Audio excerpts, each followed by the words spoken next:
And I love tattoos so much, but it's just been such a mixed experience. Like, I feel like I've had to be way more careful.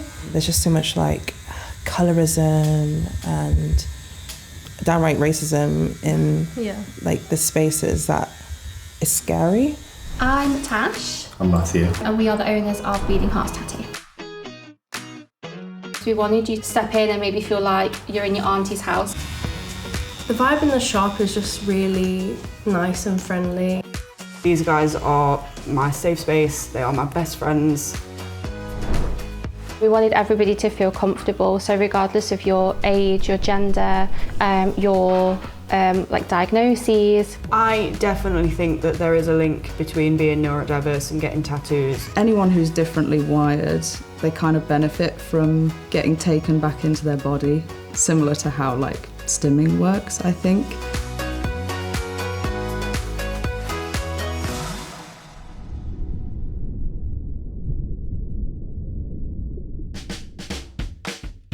Hi, I'm Rosemary. I am 30 years old and I am a multidisciplinary creative and also the host of Spectrum Pod.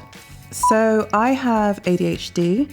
I'm one of the people who kind of started recognizing and understanding ADHD around the pandemic. And you saw it on like TikTok and Instagram. And then I was hearing all these stories and I was like, wait, all this time I thought there was something kind of wrong with me. I started to realize that I had these patterns and it all kind of like aligned with my inattentiveness, and even speaking to my mum about it, and she talked about my school reports and it was always, Rosemary's smart, but she got distracted. Rosemary was smart, but she distracted people. Hello. Hello, you okay? I'm good, how are you? I'm good. If you want to take a seat, I'll show you what I've drawn up for you. So I'm Robyn. I'm Slime Baby Tattoos on Instagram, and I'm 26 years old. Been tattooing for almost 8 years. A tattoo I've done recently that I really enjoyed was an anteater. I wanted to do a free tattoo and have people kind of apply and look at all the ideas and choose my favourite, because I just really wanted to do a bigger colour piece in my style. One of my regular customers, she chose an anteater, so I was so excited to do that one because I really love ants for some reason. Cool, so this is what I've drawn up. I've drawn it kind of on your pictures to try. So today I am getting a cacao pod with the leaves like touching across my shoulder. Yeah, I'm so excited.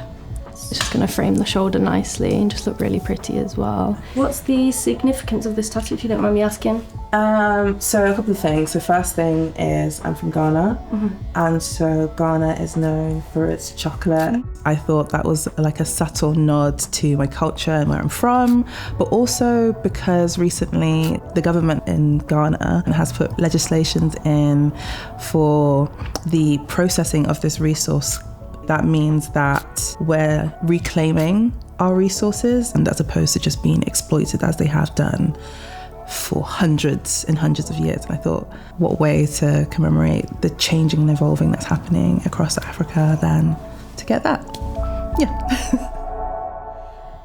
Yeah, I've added the orange circle here just so it balances with the composition. It's kind of the best place for it, but I know you weren't 100% sure about that.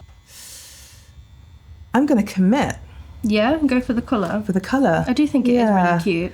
I mean, it will probably be quite subtle, so it won't be like neon orange. So it will look quite nice with your skin complexion as well.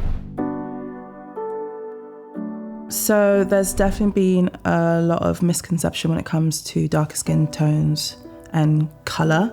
I didn't think I could get colour at all. I didn't think it would work on me because I'm darker. But from years ago when I did get a colour tattoo where I had some like yellow and purples and reds, I was like, okay, this is possible. I think it might be hard with orange, but from what I've been told by the artist, it's just like the right pigment and understanding my undertones. I don't know if this is going to fit still.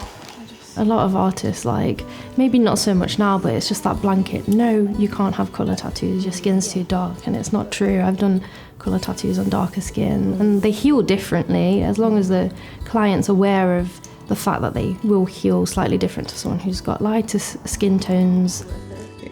Size-wise, if you want to turn the cacao pods. It sits really nicely. Yeah, because that curves the shoulder. Yeah, as well, and as well. the branch literally follows my shoulder shape. So I have already got tattoos. I've got 14 tattoos so far. This is clearly my most significant one, my sushi alien.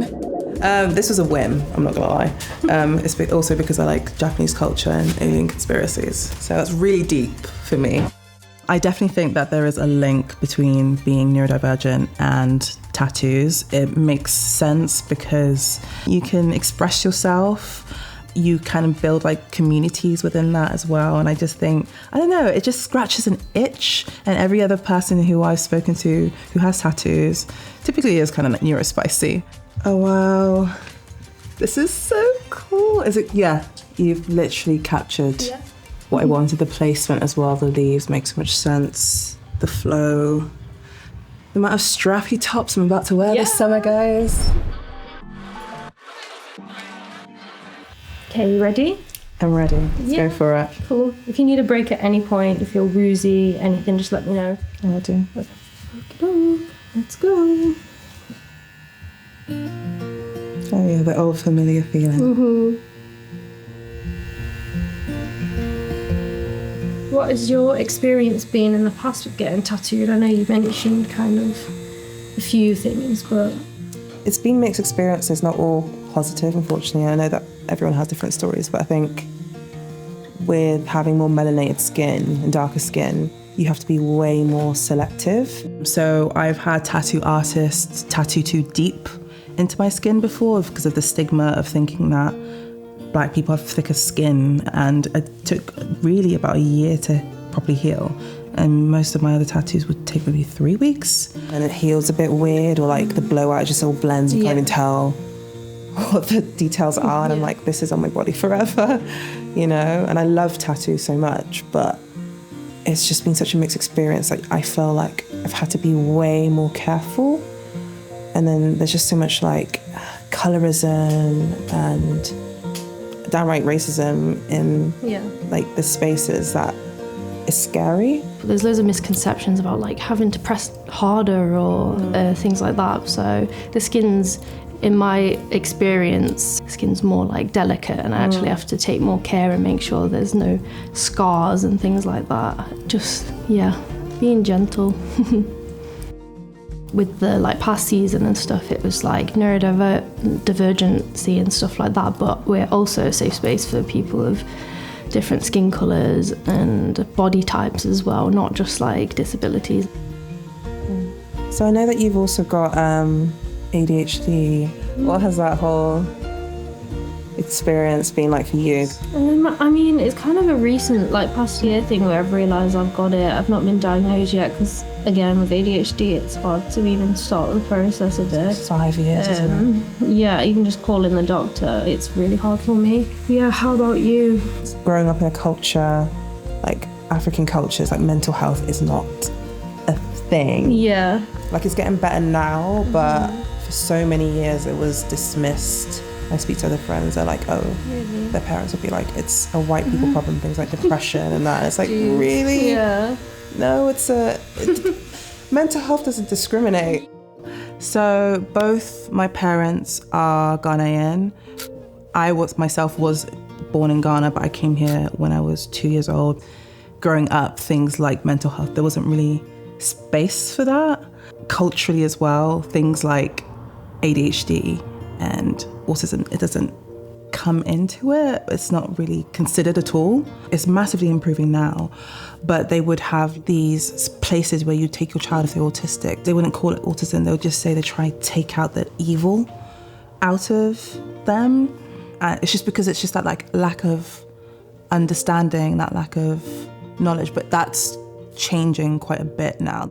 But here, I think growing up diaspora, even culturally, like you don't talk really about mental health. Okay, we're all done. Thank you. So let me just move my lamp and then you can hop up. Take your time so you don't get a head rush. Okay. And we'll go to the mirror.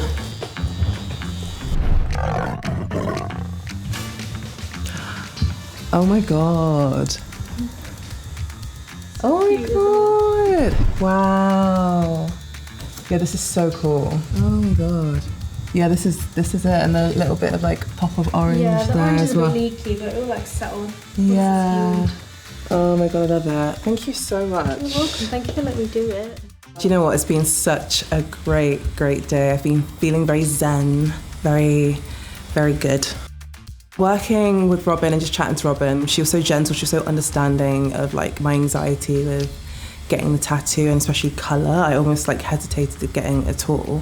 So any advice I'd give for people who are more melanated, darker skin tones, and the whole like spectrum of it, you still have to do your research. Not everywhere is going to be for us, but having a consultation, having proper conversations, and feeling like reassured by your tattoo artist is a perfect sign.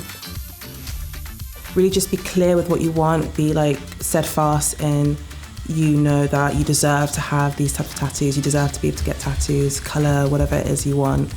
And to the tattoo artists out there, learn to tattoo on darker skin and create safe spaces like they have here at Bleeding Heart. It's not too hard, it feels amazing, you'll get more customers. What can I say?